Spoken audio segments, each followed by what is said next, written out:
What's good, YouTube? It's your boy Molly from Molly World, and today we are back again. Today we are here to talk about Welcome to Demon School Iruma, Episode 3, Season 2.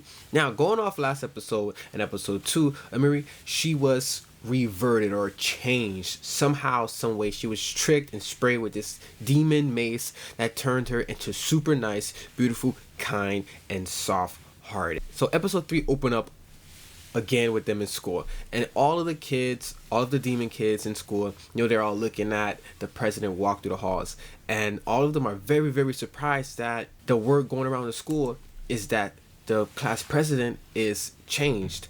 And it is true. Everyone's watching them as they walk through the hallways, and the council, they're trying to think on who could have done it, why everyone's looking. And it's just pretty common sense that everyone in school, they never seen the president act this way. So seeing her look like this and have this different glow, this different aura about her is it's weird, it's different, because this can shake the foundation of the school. She's always been tough, she always had a handle on the school. And so they take her to one of the teachers, and they're trying to find out if she lost her memory. But she didn't lose her memory. She remembers everything that happened before and during it happened. She knows, and she actually very sad because, like I said, her emotions, she's different, and she's very apologetic. She's sad that she was so strict and so mean to a lot of the people in the school. And like I said, they're saying that her memory is intact. So it's something dealing with psychological, it's something dealing with her mind, something that changed her. So the spell that this person used, it's very tangled, and it's just all over the place. It's a spell made by an amateur, because that's the reason why it's so difficult to change. So since it's so tangled, they can't just go in and cancel the curse or the spell, because whoever did it, they're a moron and they don't know what they're doing, and it just messed her all up. So the thing about it is her personality, like I said, her memories, everything is still there. And their solution to the council is, just let her do her thing, follow her, keep an eye on her. Hopefully she will revert back to her normal self, because they're kind of taking it as someone that has short-term memory loss, or someone that's in a coma.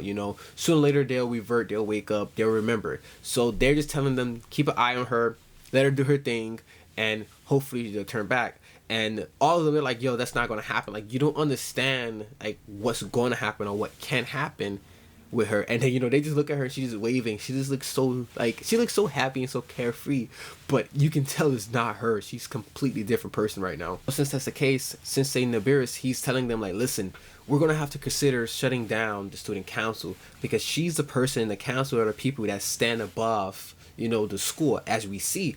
And if we don't do that, then the balance can shift, and we have to prevent that or stop that before it gets to that. And the council, they already know, because as they go back into their room, she's making tea, she got candy, she got sweets, she's having a tea party, and they don't know how to act. They're so weirded out to the fact that she's being so nice, and they're like, yo, this is just not happening. And as you see her with her big eyes, she's sitting down at the table, they're giving her paperwork, and she's just carefree, just stamping the paper. She's like a kid, just in a candy shop. She has no care in the world. She's so free, and I love the fact how her demeanor has changed, because it is different seeing from what she's went to what she is right now. And it sucks so bad, because she knows and she feels that the council, they don't, they're used to her old self. So she does feel bad. Like I said, she does feel bad that they have to put up with what she's doing, and she's trying her best to change and go back to what she's doing. But the council, they're working 5 times harder to keep the balance and the control of the school, and they just can't do it no more, because it's so hard. But they're going to do their best, and are going to continue to support her. So they have to step up, and they have to do their job. And so the council, on their way back to the office, they're thinking, who could do it, who would want to do it, or why would they do it?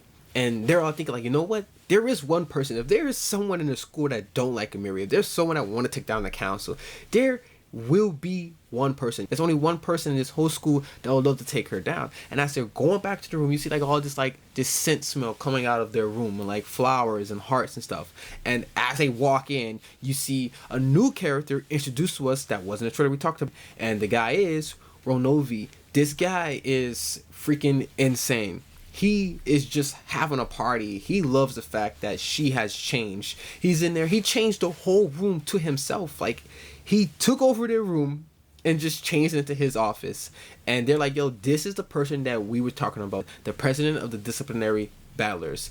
He is like the second group to the council. And this guy, he's, like I said, he's insane. He just goes on and he just starts singing and dancing and just going all over the place. I swear, he was like... This guy's hilarious. If you guys don't like him, you guys don't have a sense of humor. This guy's freaking hilarious. And I just love the fact how he just taking everything as a joke. But at the same time, he's very serious because he has an ambition. And he wants to be the top guy in the school. And his goal is to take down the council and take over. And so since his goal is to take down the council and take down Ameri and take her spot, he declares a battle against her, and a one-on-one battle between his group and her group. And this battle cannot be declined. She has to accept the battle. And he has this in paperwork, just signatures going all down and down and down. And this is also the way that he has taken over and destroyed many other groups in the past. So this guy, he means business, and he's not playing around. This guy, Renovo, he means business. And as he's telling her, like, yo, listen, I'm going to take over. And when I do take over, he touches Amiri's hair. And as he's telling her, basically, this man Iruma walks up and just slaps this guy's hand right out the way. And Iruma's, obviously, he's dead serious. And this guy, Renovo, he just freaks out. Like, yo, I can't believe you touched me for 0.6 seconds. And then, obviously, Iruma, he goes back to that kind person. And he's like, yo, I'm so sorry. I didn't mean to. But he tells him straight up, like, I didn't like the fact that you were touching her hair. What if she didn't want you to touch her hair? And he's like, that was really rude of you. And he's like, rude? You telling me that I'm rude? Are you serious? And he just goes into a breakdown. He started crying. Then him and his team, they just run right out of the office. And the next day in school, he's sitting on top of this podium, and as everyone's walking in, he's trying to get their attention. And as they're just walking away, not listening to him, he activates his bloodline power. Bloodline ability is something that's passed down to like high families or high demon blood families or warrior families. And this is a ability that's passed down through every demon in that family, so they all have this ability. And Renovo, his bloodline ability is something called charisma. He has the ability to draw people's attention towards him because he's already an attention seeker. He loves everyone's attention. He like eyes all on him, so he activates his ability and he gets everyone to pay attention to him. And then he goes off and he just starts talking, giving people false promises. I can give you this, I can do this, I can cut the school days in half, I can give you guys fountains of juice, I can guys give you food, all this special stuff. And someone asks him, can you actually give us any of that? And he's like, yo, no, I can't. But I'm just saying, like, if there's a chance, I will get that for you. And then he just switch it all over. And he goes, but I can promise you this. I'm going to give you the best of me. And I'm going to give you my all. Because I am Renovo. And he can be all. And, the demons, they like that. They like their spirits and emotions to be played with. They like to be riled up. And so everyone in the school, they're going ham. They're going, they're just rooting for Renovo because it's kind of like a fresh start. And right across from him, you see Ameri. She's just sitting there like stuttering her words, trying to read her paper, but she can't because she's so nervous and shy right now. And you see the people, there are still people that support her, and they're trying to support her, or they are supporting her maybe because of her past, of who she was and what she did for the school. So now it's kind of like almost like blind loyalty to her because they know she can protect the school and they know that she do her job. But the demons, like I said, they like new, especially if you can like get their blood riled and just have them like cause like a rampage, So my guy Iruma, he needs some help. So, he called his favorite two people, his two best friends, to give him some help. He calls them and asks them for their help. And obviously, they're down to help him. Adamas and Carla, they're like, listen, we got your back. No matter what, we're going to help you out.